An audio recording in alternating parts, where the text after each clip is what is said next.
2-port 24-watt USB car charger plugs into a car's DC adapter and can charge up to 2 devices at a time. Great for phones, tablets, and other devices. Device detection allows for charging at the fastest speed possible, up to 2.4 amps per port or 4.8 amps total. Does not support Qualcomm Quick Charge. Compatible with iPhone, Samsung Galaxy, iPad, iPad Pro, iPad Air, iPad Mini, LG, Nexus, HTC, and more. Built-in safety system includes overload, short circuit, and overvoltage protection, CE, FCC, and RoHS certified, lightweight and compact for easy portability. 12/24 volt input. Discrete, non-distracting LED confirms connection.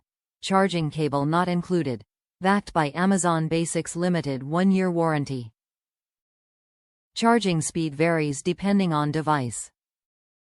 Top reviews from the United States.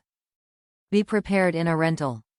Be aware that many European rental cars now have USB-C charging ports, not standard USB. Luckily, I purchased this not knowing what we might find and wanted the ability to charge both phones since we would be navigating as well. We only brought our USB cords, so it was a lifesaver as there were no USB ports, just 2 USB-C ports in the vehicle. This item worked perfectly and did not flop around in the connection.